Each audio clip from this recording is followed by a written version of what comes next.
J'ai quelque chose d'important à vous dire aujourd'hui. Si vous avez plus de 60 ans, je vous invite à écouter attentivement, car ce dont je vais vous parler n'est pas suffisamment abordé dans les conversations quotidiennes.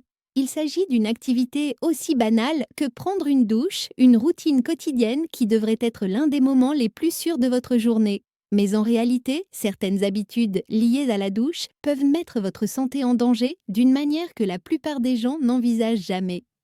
Je ne parle pas ici du risque de glisser sur un sol mouillé, même si cela reste une préoccupation légitime. Je parle de la manière dont certaines pratiques spécifiques liées à la toilette peuvent affecter votre système cardiovasculaire et la santé de votre cerveau. En tant que médecin, j'ai vu trop de cas où des routines apparemment inoffensives ont contribué à des problèmes de santé graves. Aujourd'hui, je voudrais vous aider à comprendre le lien entre les habitudes courantes sous la douche et le risque d'accident vasculaire cérébral afin que vous puissiez faire des choix éclairés concernant votre routine quotidienne. Permettez-moi de vous raconter une histoire qui illustre mon propos. J'ai un jour soigné une femme de 73 ans, Margaret. Elle était dynamique, indépendante et avait un rituel nocturne qu'elle chérissait, un long bain très chaud tous les soirs à 21 heures. Pour elle, c'était un moment pour se détendre et soulager ses douleurs articulaires. Un soir, environ 20 minutes après avoir pris son bain, elle a commencé à ressentir de violents vertiges et des nausées. Elle a réussi à sortir et à se sécher, mais le lendemain matin, sa fille l'a trouvée incapable de parler clairement, avec une faiblesse d'un côté du corps. Margaret avait été victime d'un accident vasculaire cérébral et bien que plusieurs facteurs aient contribué à cet accident, sa routine de bain a joué un rôle dans le moment et les circonstances. L'histoire de Margaret n'a pas pour but de vous effrayer, elle vise à mettre en lumière quelque chose d'important. Après 60 ans, notre corps subit des changements fondamentaux. Nos vaisseaux sanguins deviennent moins élastiques, notre cœur ne pompe plus aussi fort et notre cerveau dépend d'un équilibre délicat entre le flux sanguin et l'oxygène. De petits changements dans notre environnement ou nos habitudes peuvent avoir des effets plus importants que lorsqu'on était plus jeune. Comprendre ces changements nous permet d'adapter nos habitudes en conséquence. Laissez-moi vous expliquer ce qui se passe dans votre corps lorsque vous prenez une douche très chaude. Lorsque la température de l'eau dépasse environ 40 degrés Celsius, vos vaisseaux sanguins se dilatent considérablement. Cet élargissement des vaisseaux entraîne une baisse de votre pression artérielle. Chez les personnes plus jeunes dont les artères sont souples, ce changement est facilement géré par l'organisme. Mais avec l'âge, nos artères se rigidifient et notre système cardiovasculaire devient moins réactif. Une baisse soudaine de la pression artérielle peut entraîner une diminution temporaire du flux sanguin vers votre cerveau. Bien que cela ne provoque pas automatiquement un accident vasculaire cérébral, cela crée des conditions qui peuvent être risquées, surtout si d'autres facteurs sont présents, comme la déshydratation ou des problèmes cardiovasculaires existants. Des recherches ont montré que des fluctuations importantes de la pression artérielle peuvent augmenter le risque d'accident vasculaire cérébral, en particulier lorsqu'elles sont associées à d'autres facteurs de risque. Cela ne signifie pas que vous devez éviter complètement les douches chaudes. Cela signifie qu'il faut être attentif aux extrêmes. Prenons l'exemple de Manuel, un homme de 75 ans qui aimait son jardin et marchait tous les matins. Il avait l'habitude de prendre des douches très chaudes pendant 20 minutes chaque soir, pensant que cela soulageait ses douleurs aux genoux. Un soir, après sa douche, il s'est senti étourdi et sa vision s'est brouillée. Il a pensé qu'il était simplement fatigué, mais quelques minutes plus tard, il s'est effondré. À l'hôpital, les médecins ont confirmé qu'il avait eu un accident vasculaire cérébral. Manuel s'est partiellement rétabli, mais a perdu une partie de sa mobilité du côté droit. Quelles leçons en tirer? À 70 ans, votre corps réagit différemment qu'à 40 ans. Votre système cardiovasculaire a besoin de plus de stabilité et de moins de changements brusques. Que pouvez-vous faire? Privilégier une eau tiède plutôt que chaude pour votre douche. Si vous avez besoin d'une thérapie par la chaleur pour soulager des douleurs articulaires, envisagez des traitements localisés, comme des coussins chauffants ou des compresses chaudes, plutôt que d'exposer tout votre corps à une eau très chaude. Limitez la durée de votre douche à environ 10 minutes. Et surtout, si vous vous sentez étourdi, faible ou si vous constatez des changements dans votre vision pendant votre douche, ne les considérez pas comme des signes normaux du vieillissement. Il peut s'agir de signes avant-coureurs qui méritent une attention médicale. Permettez-moi maintenant d'aborder une autre habitude courante. Prendre une douche juste après un repas copieux ou immédiatement après avoir pris certains médicaments. Voici ce qui se passe dans votre corps pendant la digestion.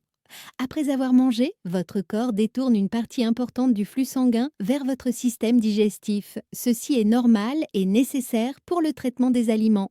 Pendant ce temps, les autres parties de votre corps, y compris votre cerveau, reçoivent relativement moins de sang que d'habitude. Si vous prenez ensuite une douche chaude, la chaleur provoque un afflux encore plus important de sang vers la surface de votre peau. Cette double demande, digestion et réponse à la chaleur, peut entraîner une diminution de l'apport sanguin vers votre cerveau. Ajoutez à cela la prise de médicaments et la situation devient plus complexe. De nombreuses personnes de plus de 60 ans prennent des médicaments contre l'hypertension qui affectent la circulation sanguine dans l'organisme.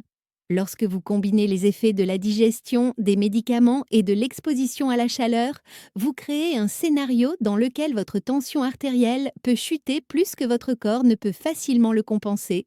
Cette affection, appelée hypotension postprandiale, baisse de la tension artérielle après les repas, est bien documentée dans la littérature médicale, en particulier chez les personnes âgées. Je me souviens d'Éléonore, une femme de 76 ans qui suivait la même routine depuis des années. Elle dînait, prenait ses médicaments du soir, puis prenait un bain chaud. Elle pensait que cela l'aidait à dormir.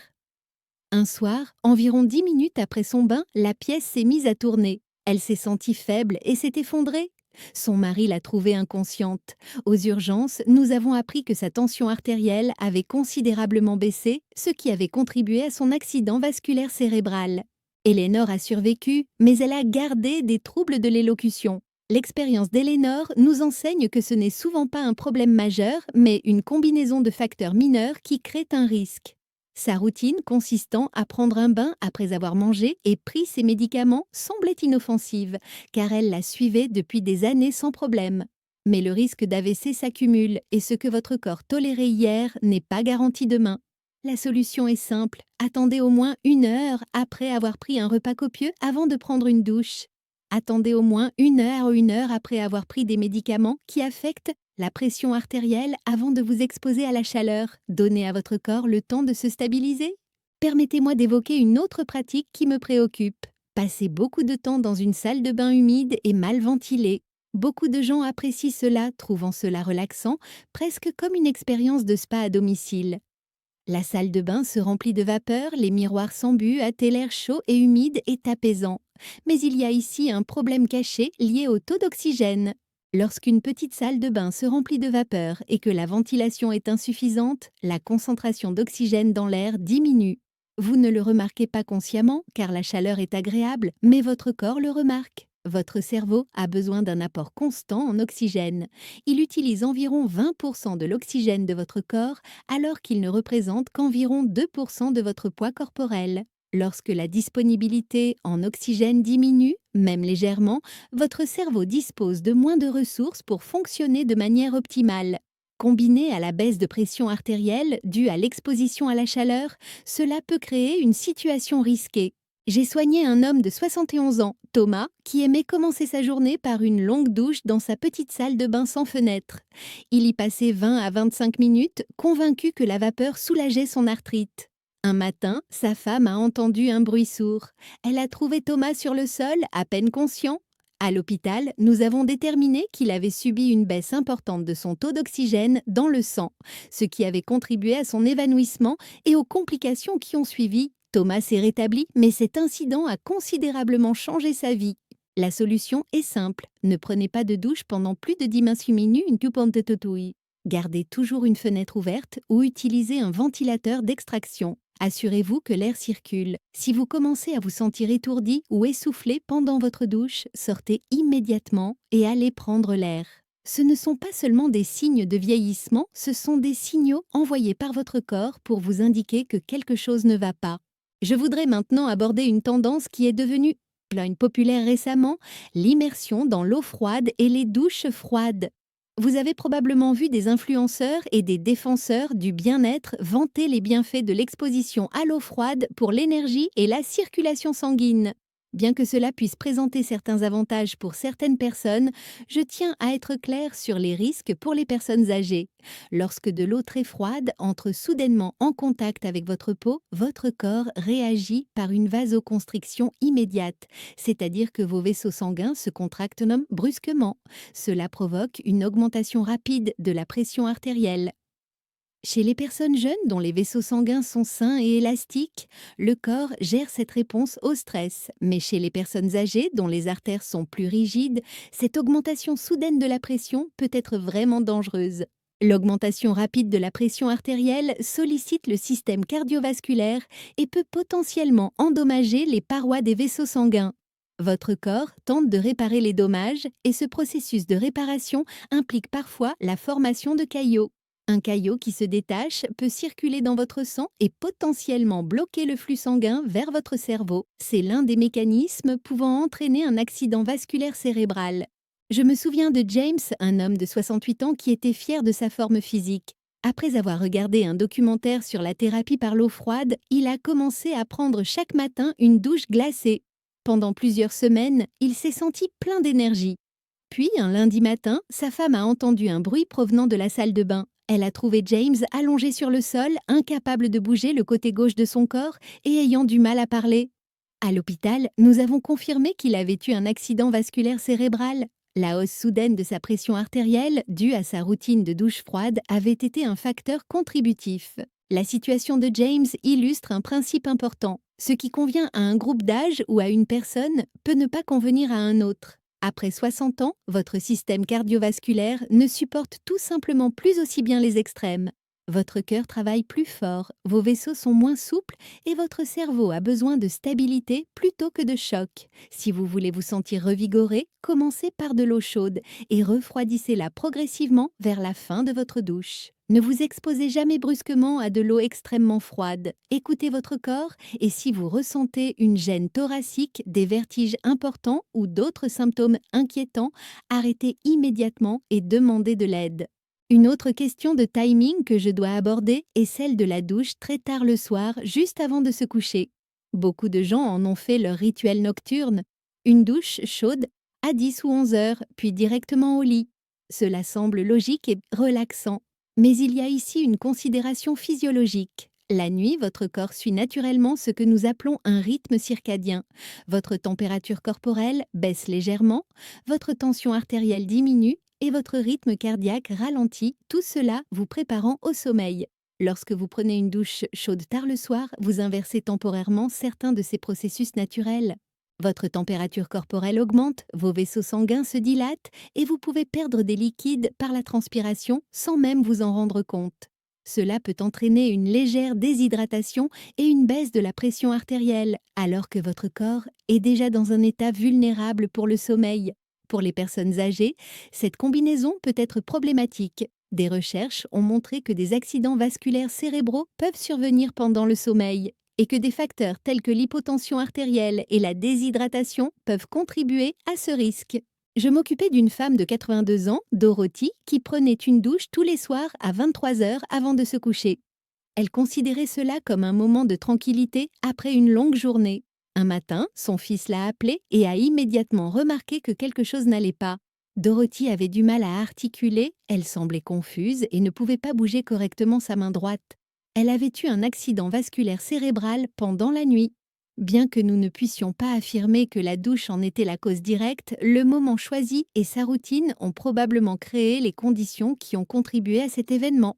La recommandation ici concerne le moment choisi. Si vous préférez vous doucher le soir, c'est tout à fait possible, mais faites-le plus tôt, idéalement avant 20 heures. Cela donne à votre corps le temps de réguler sa température et sa pression artérielle avant de dormir. Veillez à boire de l'eau après votre douche pour rester hydraté.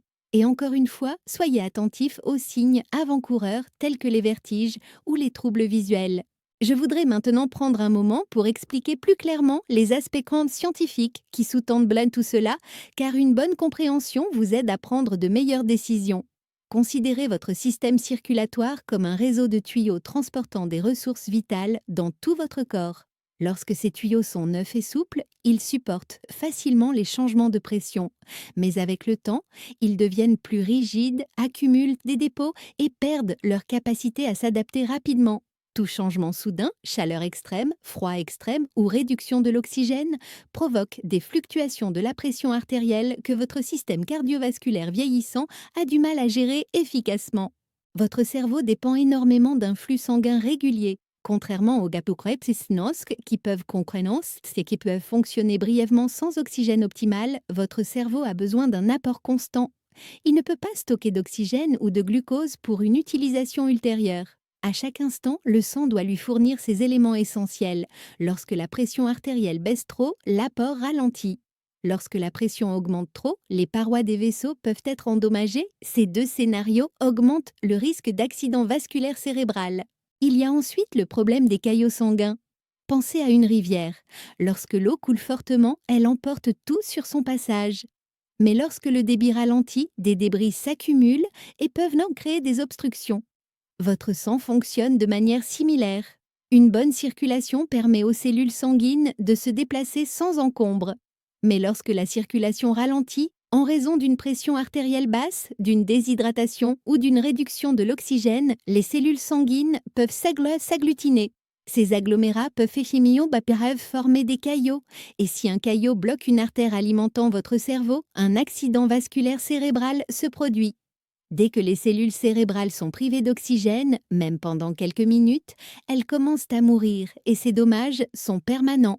La bonne nouvelle, c'est que vous pouvez vous protéger en apportant quelques modifications simples. Ne prenez pas de douche pendant plus de 10 minutes. Utilisez de l'eau tiède, ni trop chaude ni trop froide. Assurez-vous que votre salle de bain est bien ventilée. Évitez de prendre une douche immédiatement après un repas copieux ou la prise de certains médicaments. Ne prenez pas de douche très tard le soir. Ces petits changements permettent de protéger 3 facteurs essentiels: une pression artérielle stable, un apport suffisant en oxygène et une bonne circulation sanguine. Permettez-moi de vous raconter une autre histoire qui résume bien tout cela. Je connaissais une femme nommée Carmen, âgée de 70 ans, joyeuse et indépendante. Elle ne se souciait guère de sa santé, car elle se sentait bien. Elle avait l'habitude de prendre des douches très chaudes tard le soir dans sa petite salle de bain fermée. Elle avait parfois des vertiges après, mais pensait que c'était normal à son âge. Puis, elle a entendu par hasard des informations similaires à celles que je vous donne aujourd'hui. Elle a décidé d'apporter quelques changements, des douches plus courtes, une température plus basse, plus tôt dans la soirée et toujours avec la fenêtre ouverte. Quelques semaines plus tard, Carmen m'a dit quelque chose qui m'a touchée. Elle m'a dit qu'elle ne ressentait plus de vertige après la douche, qu'elle dormait mieux et qu'elle se sentait apaisée en sachant qu'elle prenait mieux soin d'elle-même. Carmen n'avait pas besoin de traitements coûteux ni de nouveaux médicaments. Elle avait juste besoin de comprendre comment son corps fonctionnait et de s'adapter en conséquence. Ces petits changements ont fait une réelle différence dans son bien-être quotidien et ont probablement réduit son risque à long terme. Ce que j'ai appris de Carmen et d'innombrables autres patients, c'est que la prévention ne nécessite pas de sacrifice, mais une prise de conscience. Chaque choix que vous faites dans votre routine quotidienne contribue à votre santé ou peut la compromettre. Lorsque vous comprenez les raisons qui sous-tendent les recommandations, vous êtes en mesure de prendre des décisions qui protègent ce qui compte le plus: votre indépendance, votre clarté d'esprit, votre capacité à continuer à vivre votre vie comme vous l'entendez. J'ai vu des gens perdre leur indépendance du jour au lendemain. Un jour, ils marchent librement, prennent soin d'eux-mêmes, profitent de leurs loisirs. Le lendemain, ils ont besoin d'aide pour accomplir des tâches élémentaires, s'habiller, manger, parler. J'ai également vu des gens qui, grâce à des changements modestes mais constants, ont conservé leur force et leur autonomie pendant de nombreuses années supplémentaires. La différence ne tenait pas à la chance. Elle tenait à l'attention portée aux détails et à la volonté de s'adapter. Voici ce que je veux que vous reteniez avant tout. Vieillir, ce n'est pas abandonner ou devenir fragile, c'est s'adapter intelligemment aux besoins changeants de votre corps. Vos artères ne sont plus aussi élastiques qu'avant, votre cœur ne réagit plus aussi rapidement, votre cerveau a besoin de conditions stables, mais cela ne signifie pas que vous êtes condamné à avoir des problèmes. Cela signifie que vous devez réfléchir davantage à vos choix. De petits changements s'accumulent pour former une protection puissante. Une douche légèrement plus fraîche, une fenêtre ouverte, attendre 1 heure après avoir mangé, prendre sa douche plus tôt dans la soirée. Ces ajustements peuvent de sembler mineurs, mais jour après jour, ils constituent une base de sécurité. La récompense n'est pas seulement d'éviter un accident vasculaire cérébral, c'est aussi de conserver votre capacité à faire les choses que vous aimez, à prendre soin de vous, à embrasser les personnes qui vous sont chères, sans avoir besoin d'une aide constante. Avant de conclure, je tiens à souligner un point crucial. Tout ce que je vous ai dit repose sur des connaissances médicales et une expérience clinique, mais aucun conseil général ne remplace les soins médicaux personnalisés. Chaque personne est différente. Votre état de santé, vos médicaments et vos facteurs de risque sont uniques. Avant d'apporter des changements importants à votre routine, consultez votre médecin. Et si vous ressentez des vertiges, une vision trouble, une faiblesse, des difficultés à parler ou d'autres symptômes inquiétants, n'attendez pas, consultez immédiatement un médecin. Ces symptômes peuvent être les signes d'un AVC en cours et un traitement rapide peut faire une énorme différence dans l'issue. Je partage ces informations parce que je crois que la connaissance est source de pouvoir. Lorsque vous comprenez comment fonctionne votre corps et ce dont il a besoin, vous pouvez faire des choix qui protègent votre manque, qui protègent votre avenir. Vous n'avez pas besoin de vivre dans la peur, mais vous devez vivre en pleine conscience. La différence entre une vie d'indépendance continue et une vie de dépendance se résume souvent à de petites décisions quotidiennes. J'espère que vous mettrez en pratique ce que vous avez appris aujourd'hui et partagez ces informations avec vos proches. On ne sait jamais, une simple conversation pourrait aider quelqu'un à éviter une crise de santé évitable. Soyez attentifs aux signaux de votre corps. Apportez les ajustements nécessaires à votre bien-être.